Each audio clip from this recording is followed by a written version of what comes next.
নমস্কার। ভগবান দাস সৎ আহ, এবং সিদ্ধারা সোজা একজন মানুষ, ভদ্র মানুষ।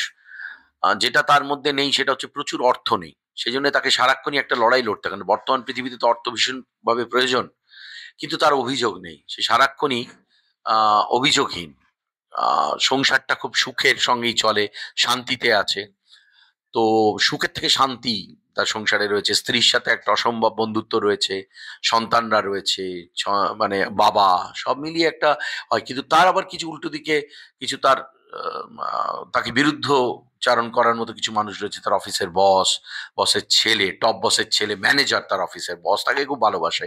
আবার অফিসে সবাই খুব পাশে তার। একটু আগে সিন হচ্ছিল যে সবাই বলছিল তাদের জীবনের টাকা সব ভগবান দাসকে দিয়ে দেবে। কারণ আমি তো খুব ভাগ্যবান একজন মানুষ।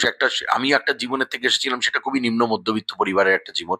সেখান থেকে প্রচুর মানুষের সাহায্য আমিও পেয়েছি, এবং আমার নিজেরও একটা কক্ষপথ ঠিক করা আছে জীবনের। আমিও সেখান থেকে কখনো সরিনি, বা এই অভিনয় জগতে ছাড়া আমি অন্য কিছুতে কখনো ট্রাই আউট করি। খুবই খুবই করি, প্রতিদিন করি, প্রতিদিন। ভগবান দাসই এখন বেঁচে আছি আমি, এবং আমার জীবনে এটা ছায়াপাত করেছে। আমার ব্যক্তি জীবনে অনেক প্রয়োজনীয়তা কমতে শুরু করে দিয়েছে ভগবান দাসকে। খুব খুব বেশি কিছু লাগে না ভালো থাকতে গেলে, বেঁচে থাকতে গেলে, ভালো থাকতে গেলে বেশি কিছু লাগে না। খুব ভালো, যারা দেখেন খুব আনন্দ পেয়েছি। রঞ্জিত মল্লিক স্যার আমাকে বলেছেন ভালো লাগছে, বিপ্লব চ্যাটার্জি স্যারও একদিন বলল ভালো লাগছে, ইন্ডাস্ট্রির অনেকে বলেছে, দর্শকরা বলতে শুরু করেছে। আমি এক্স হ্যান্ডেলেও দেখি সবাই খুব আনন্দ পাচ্ছে।